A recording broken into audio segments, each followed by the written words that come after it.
I'm only taking one step at a time towards healing myself. I had to get out, I found a way out. No more living in pain or misery. It's all about protecting my energy. Keep the negative away from me, because I am just keeping my peace. Cut off everything that no longer was serving me, and I chose to start loving myself. I walk in my purpose, no looking back, I'm only going with it. B.O. standing there, a better version of me. I must say that I'm proud of me. It's not about how you feel, I'm living proof that God is real. So let me show you how to heal. Damn it, I'm wearing it well, cause I came a long way. My journey isn't yet complete, that's what it look like to heal. Damn it, I'm wearing it well, I'm proud of myself.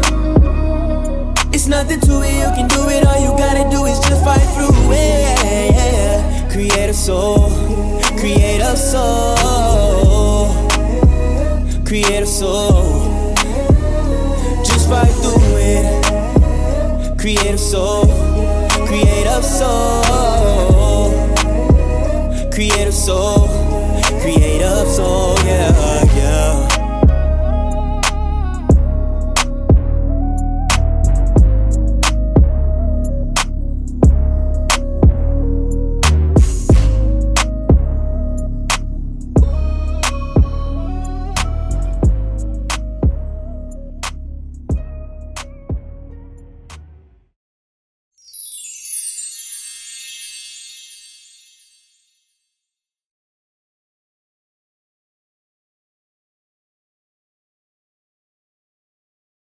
Welcome to Pain to Purpose podcast, where we have open discussions to heal together as a community.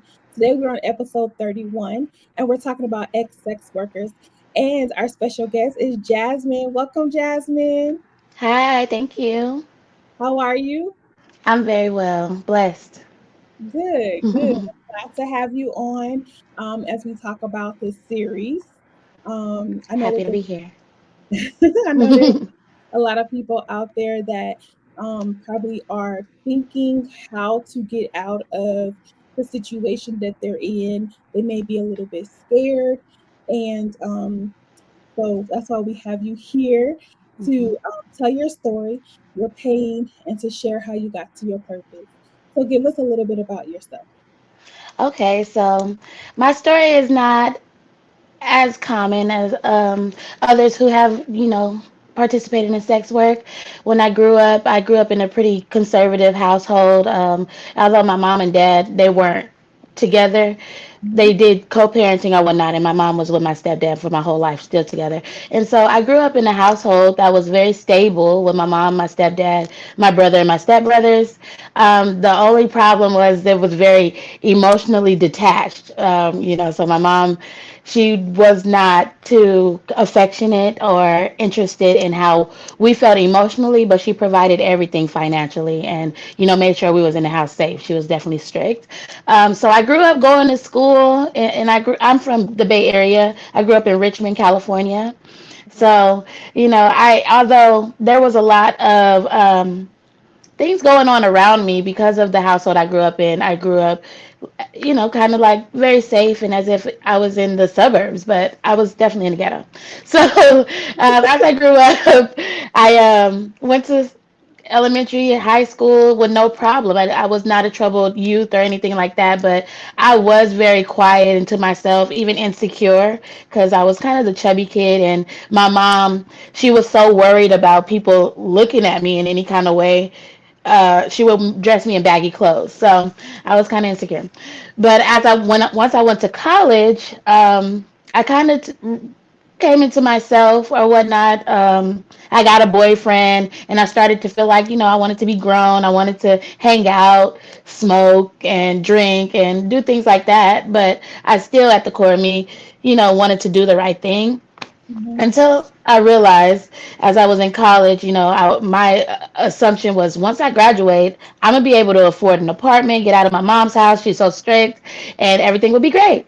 But unfortunately, once I graduated college, I got a job that still didn't allow me to get out of my mom's house, and she was still trying to control when I came home, what I looked like, and things like that. So I really just felt like I was being suffocated, and I did all the right things, but it wasn't going right. So I needed to figure out another way to get out of my mom's house, to get money, and to live like the people I seen on social media, because I was seeing so many people live what I thought was lavishly and having fun. And, they always talked about their 304 lifestyle, which at the time I did not even know that was a term for being a prostitute. I thought it was an area code. So I was like, where is that place? I'm trying to get over there.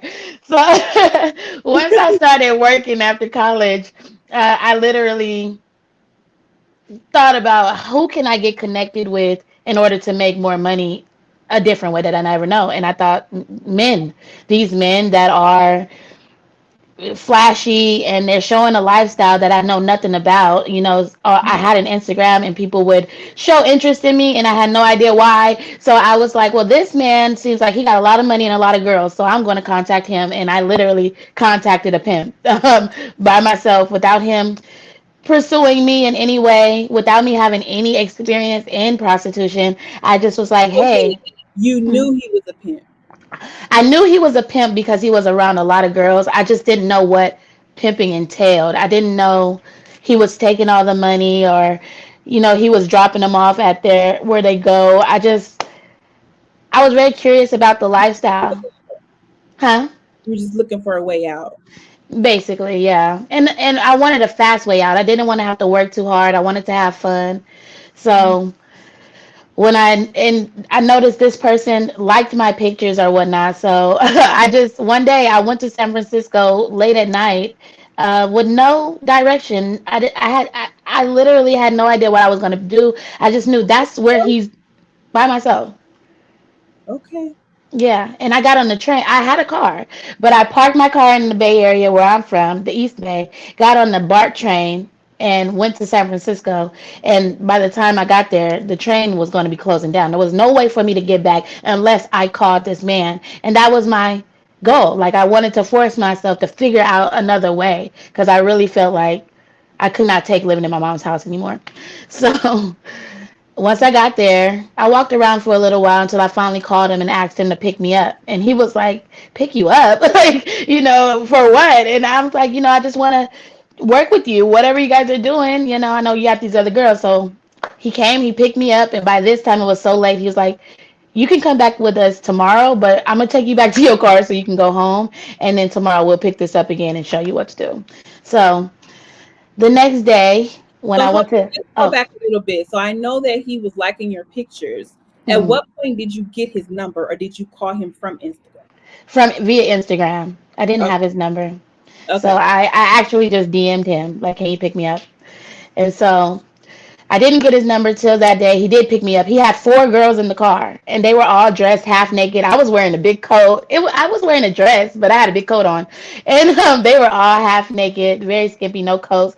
They were smoking and they were drinking, and they looked like they was having a good time. So I was just happy to be in the car, and they didn't mind. They didn't care about another girl coming around. So once he dropped me off at my car or whatnot, I made up my mind that I was gonna meet him the next day, and so I did. And there was only one girl this time, so I quickly realized that's kind of how the game go. Like, sometimes once they, one day they're there, the next day they can be gone. It's all a choice.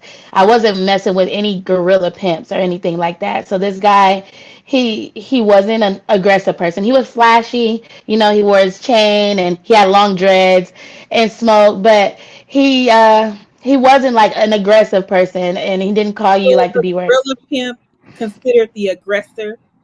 Like, Yeah, so pimp? yeah, absolutely. A gorilla pimp is no nonsense. He can hit you at the drop of a dime for no reason. A gorilla pimp is known to be physically abusive for sure. Yeah. So I never had one of those. So me, this guy, and my first wifey, her name was Vanessa. His name was Ray. Not really, but that's what we call him. And so we ended up going to San Francisco, and that's where we first started. And that's where I learned that it's basically like advertising yourself. You know, we walked around the streets, we waved at everybody, we said hi. I kind of watched Vanessa the first time I went outside, and she didn't let anybody pass by without getting their attention, without waving, without smiling. And it gets very uncomfortable because some people absolutely know what you're doing. They're disgusted by it. You know, they give you bad looks or they cuss you out, all kinds of things.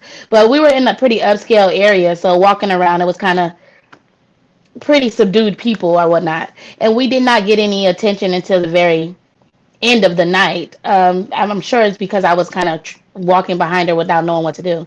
But one man ran over to us. There was a hotel on the other side of the street. He ran over to us, and he was very interested in Vanessa. Vanessa was tall, and she was thin. She smoked cigarettes. She was like your stereotypical prostitute. Honestly, she wore small skirts, and she could walk in heels all night, like her feet didn't hurt. Like it was crazy, but she got a lot of attention because she was tall and thin, and she was another black girl as well.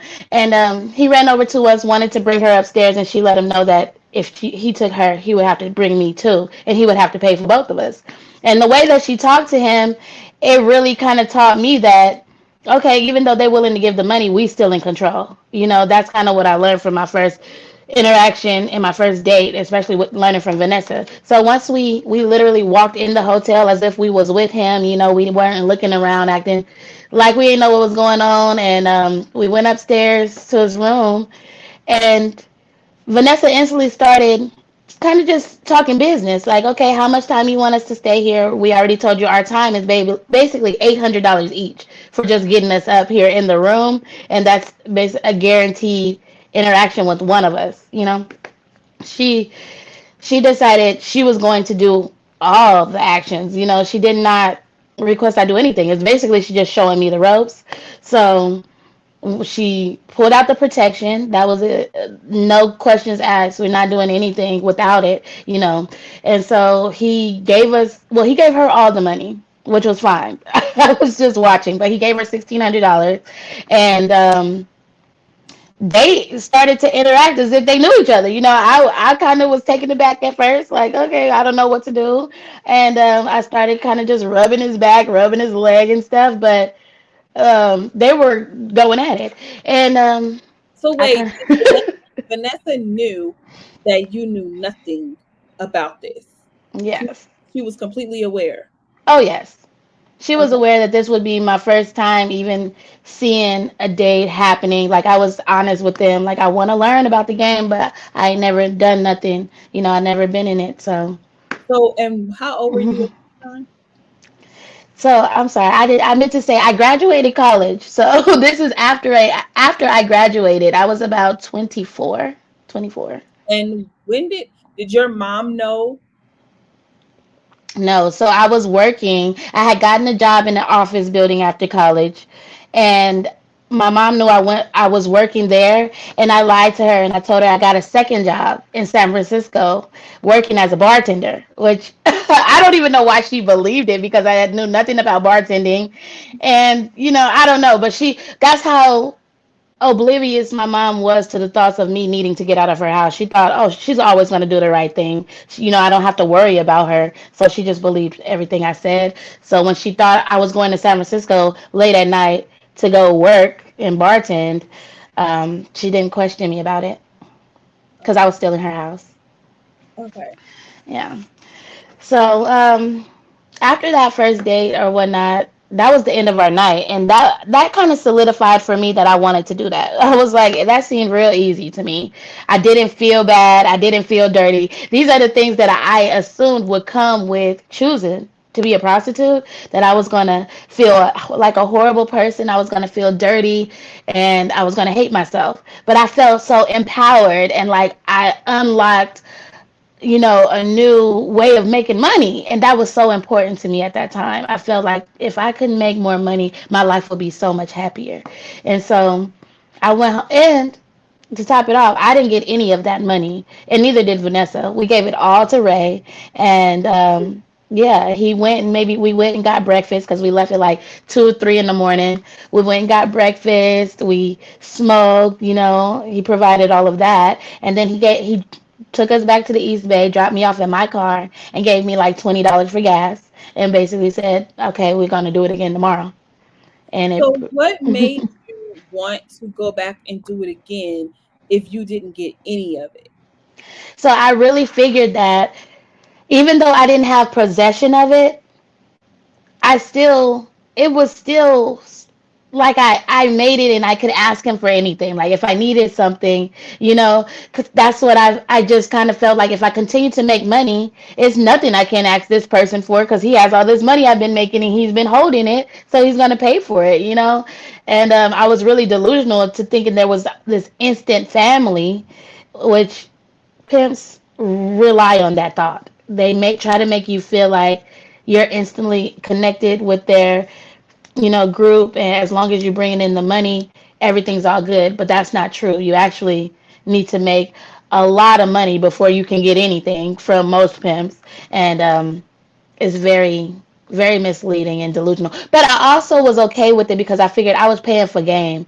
I figured this may not be the final situation I'm in, but I'm gonna know how to make money when I leave it. So I'm okay with giving him the money that I make because it's coming so easy for me. I'm used to working 2 weeks to get a paycheck like this. I'm getting it in one night because of what they're teaching me. Okay, I can hand it over because I'm gonna use this later. So when did you get to the point where you were starting to do this on your own and you didn't need Vanessa? Well, I was in the game for 10 years. I say 7, but I feel like it was 10 years. Working Bec with Vanessa? no, so I started working with Vanessa and Ray about 6 months into the game, and then I chose up with my ex, who became like my boyfriend pimp, who I was with for the remainder of the time I was in the game. So we'll just call him Jay. But once I chose up with him, it was very different because there was no other girl. I was the bottom bitch. And he had been a pimp before, but now he was more into doing other things to get money and that he wanted to show me about. And it was illegal as well. But I told him I was interested in being a prostitute. Like, honestly, I told him I want you to show me how to do this. I want to be, like make a lot of money doing this because I got a lot of attention from men, and I just figured that was the easy way for me to do it. And that I really feel like that made him fall in love with me. Just knowing that I was so interested in being a prostitute. He had been a pimp, and that's not something that he was trying to convince me to do, but it's something that I wanted to do. So we kind of went on tour. We went to New York. We went to DC. We went all over, and he showed me how to post on the internet instead of walking on the blade. And Okay, so so, I'll stop right there. So mhm. I heard um that when you try to leave a pimp, they make it difficult for you. So when you tried to leave Vanessa and the guy, they didn't make it hard for you? No, because that's usually a gorilla pimp situation. A Okay. gorilla pimp gonna make it hard for you, but a regular pimp, their motto is everything is by choice and not force. If you want to leave, go. You just can't take nothing. You ain't getting no money. Anything that I bought, pretty much, stay with me. But luckily, all I had given him was money. I didn't live with him. I had my own car, so I was able to kind of just walk away, not answer the phone anymore. I wasn't tied to him like that. Okay, so you just walked away, didn't Yeah, answer the phone, and then you went to the ex. exactly. Okay. Yeah. Yeah, and to a lot of people that are deep in the game, like men that only pimp, they don't do anything else. That's frowned upon, because the pimps are supposed to call each other and say, I'm with her. She's working with me now. You know what? My ex did call him actually. My ex did call him, so they spoke to each other, and he knew that I decided to be with him at that point. So Ray wasn't worried about it. He's just like, all right. I've seen him many times after that. He still tried to get me back, but he wasn't angry. So when did you get to the point where you were like, I no longer want this lifestyle? And I want Hmm. to know too, when did like family and friends find out? Okay. So my family and friends found out before I was at that point, and I was in it for about 5 years at this time, and my family did not know. But Five I had years, nobody knew. no. That's how I was like a shadow. Like people didn't pay attention to what I did because they always assumed I was going to do the right thing. So they're like, "Oh, Jasmine's working." I used to lie and say I did makeup. That's why I was traveling. Everybody believed me because I do my makeup. So they were like, "Well, she does her makeup so well, so she might be telling the truth." They didn't question anything, you know. And that was a big part. That's a lot of what I talk about. Like parents, they need to be a little bit more involved to understand more about their kids. Don't just assume they're doing the right thing, especially if you ain't talked to them about it, you know. But so 5 years in, I was living with my ex at this time. We had been traveling and we had a house, and I had got out of jail after I got arrested for walking on the blade, and it was the day after Christmas, and I was there for 10 days. So, New Year's had went by and everything, and my family was trying to contact me and couldn't. And I guess my brother looked me up and found out I had been arrested and what I had been arrested for, and told my mom, my dad, my uncles, my grandma. Yeah. So when I got out of jail, I had all these messages of, what is going on? Your brother's telling us this and that. And so I made sure to call my mom and let her know, for one, it's true.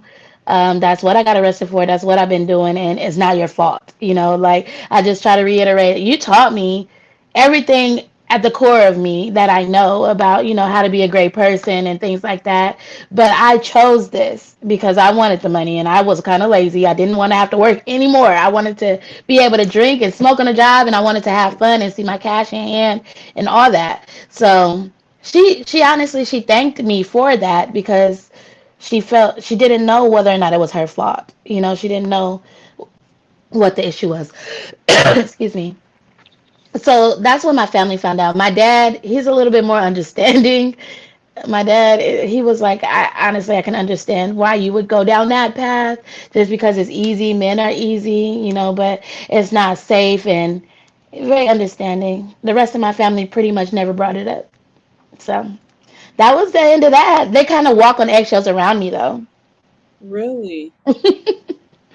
My family is just, they don't talk about things, they just, everybody looks on the outside like they're doing great. They have these underlying issues in their small, family sectors, but they don't bring it up. But now that I'm speaking more about it, it makes it comfortable for them to come to me individually sometimes, like my aunts and my uncles and my cousins, and talk to me.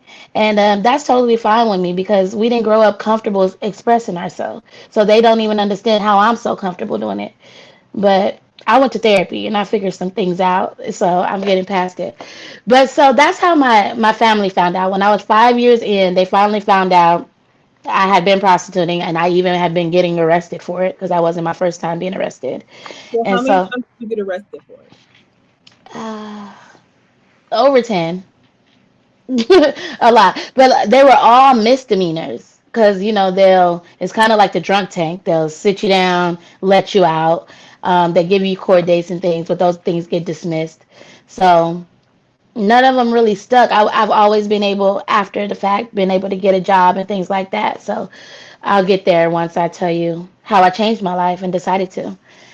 So once my family knew, I still told them I was going to still do it. Now that y'all know, I'm glad you know, but I'm not changing anything because now I take care of myself and I don't depend on y'all for anything. And so you can't tell me what to do anymore. And that's the You stance were I took. actually making the money and being able to keep it at this point. Yeah, like I was living with my ex and we were pretty much in a relationship. So even though I handed him over all the money, he paid the bills, he was in the house. He kept the money in the house. I can go grab anything when I wanted it, so we were always together. That was a very toxic relationship, but at the time I was learning so much from him. I didn't want to separate.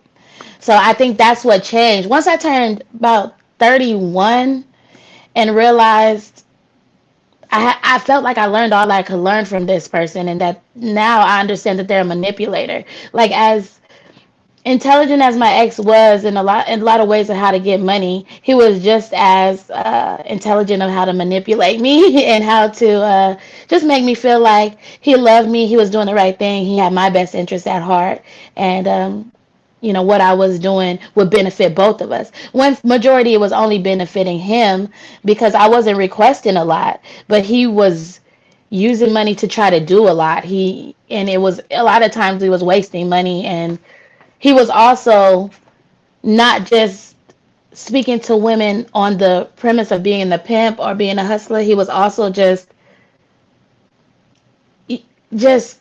I can't even call it cheating because we weren't boyfriend girlfriend, but just being physical, with these girls and spending time with girls, not necessarily spending money with them, but he ended up getting a woman pregnant. And that woman knew about me, I knew about her. She was not a prostitute.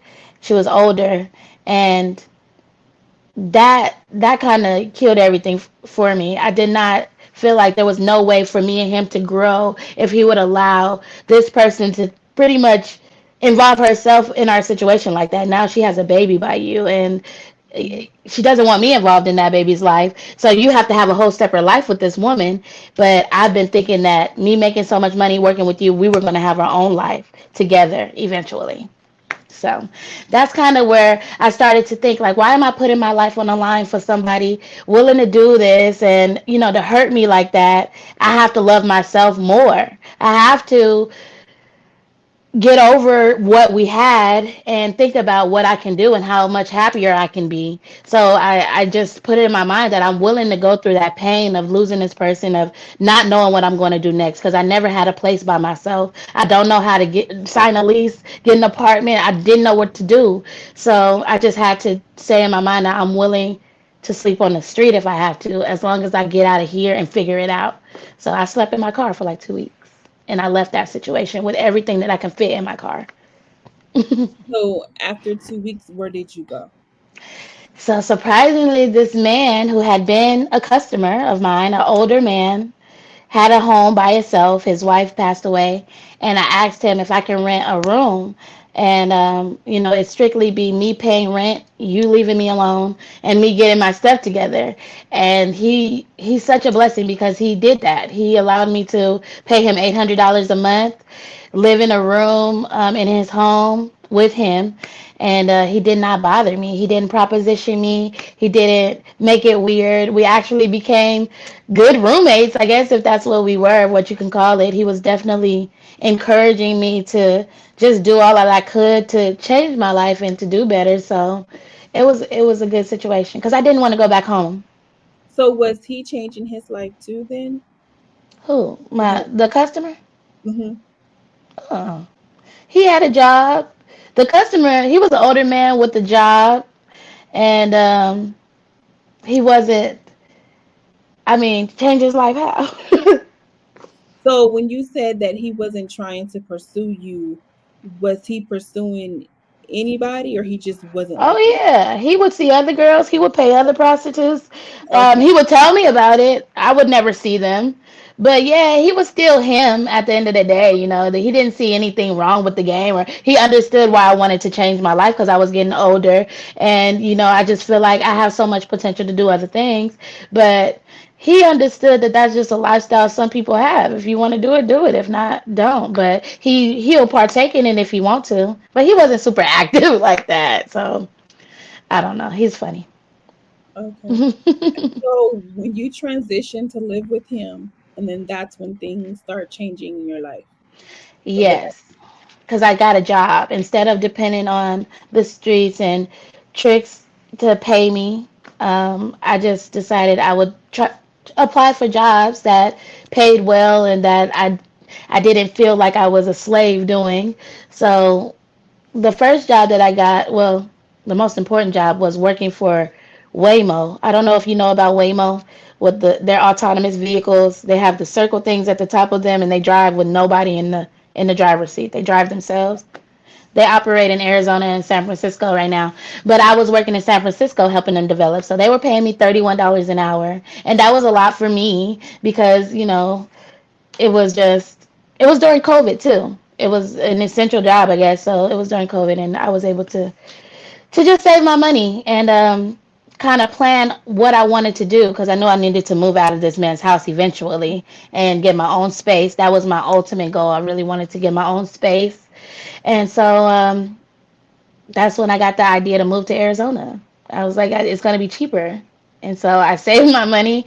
I called out to Arizona to find out, if I could apply for an apartment. And I got approved for an apartment before I even moved and was able to pay my rent up for a couple of months and move out.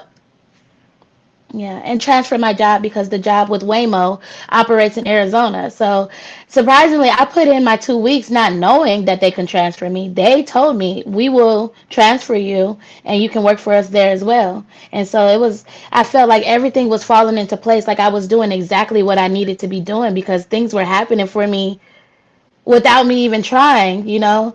So me having a job as soon as I got here was just icing on the cake that I did the right thing and that I did not need to go back to what I was doing before. Because that wasn't like not an option. I figured if I needed to, I would. So how many years has it been? 3. Okay. Congratulations. Hmm. Thank you so much. It's definitely a So blessing. let our audience know what you're doing now. Okay, so I definitely decided when I was living with my old customer that I wanted to help people because I felt myself going through a change and I knew that other people they would have to get through this in order to get to the other side and I don't know if they would be even willing to get through what I felt like I was going through. So I wrote a bunch of stuff down before I got to Arizona, and once I got to Arizona I started to put it into action. So now I really, even though I have to work because I have to pay my rent, when I have time I try to help young people or just people that are not aware of the game as much as possible. So I called around to a couple of different charities and organizations that help the youth in some kind of way. Mhm. And one of them, actually Catholic Charities, has before they offered me a job, they just had me speaking to young people. So I would it was a Zoom thing like this as well, and they paid me $75 for it every Tuesday, which wasn't even on my mind. I wasn't even trying to get paid for it. But they decided the fact that I was willing to tell my story, and I literally just kind of go through what I did here today with you of how I got in the game, and I always reiterate the fact that I chose it. I do not relate to victims of trafficking because I wasn't forced, and but that's so important to talk about because there's so many young girls choosing this now. Like this is a lifestyle that people are aspiring for, and I think they should understand from someone that felt that way how detrimental it can be. So that's what I talk about, how it's not just the physical effects that you got to worry about, but it's the mental effects. How now it's so hard for me to get close to people. I've been single for the whole 3 years that I've been out the game, and although I've dated, it's very hard to make connections, even having friends or making friends.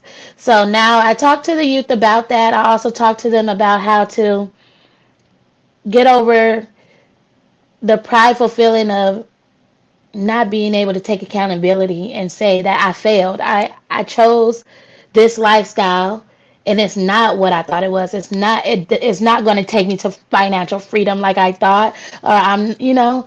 so you have to get over those feelings and be able to say I failed at that. It's okay to fail at something that is not worth doing. So I help them realize that, and I never try to convince anybody to get out the game because I know that that's not how that works. Nobody can convince me when I was in the game, and I would never try to convince others. So It's I'm just gonna come when you're ready. exactly. Or if something bad happens enough to force you not to be able to, which hopefully never happens, but it happens often to people, and I think that's part of the reason I wanted to change my life too, because I have had so many close calls. There's been a time I was in the car with someone, and this was from doing car dates. This is when working on the street you get picked up by somebody and your whole date is in that car somewhere, you just go park you know so I would trust so many people to do that for years and years and years. Towards the time where I ended is where things started getting kind of scary because I met one guy who pulled out a butcher knife, after paying me right before we were going to even do the date. And luckily I was able to get out of his car, but he was so strategic. He parked next to a curb that didn't allow the door to open all the way.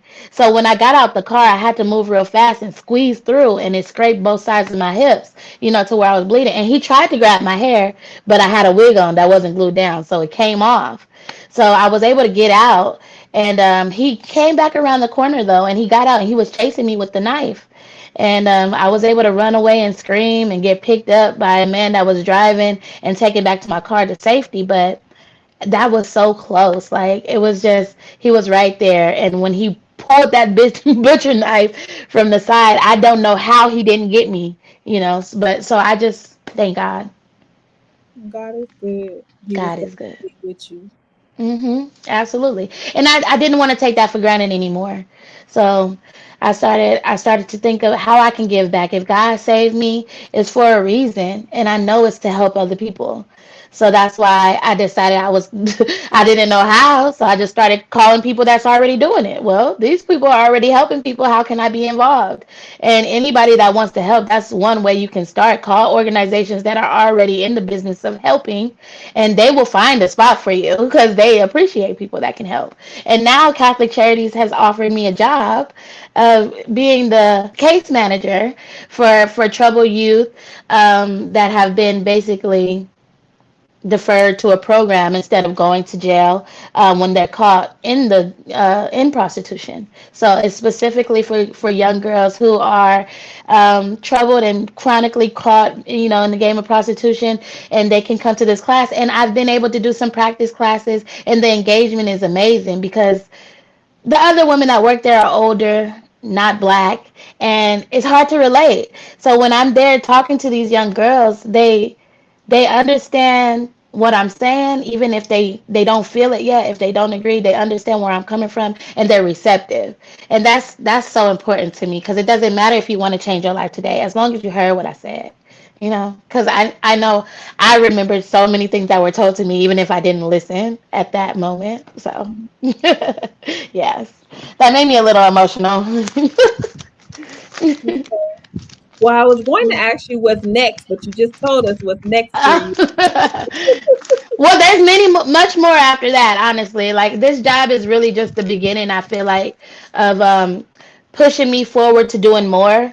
Because, like I told you before, I've written my book, but my book isn't published. And my book is only the first of many because it's just a short kind of intro of why I chose prostitution and how I got out. But it's not any backstory of who I was and how I came to the conclusion of this is okay for me.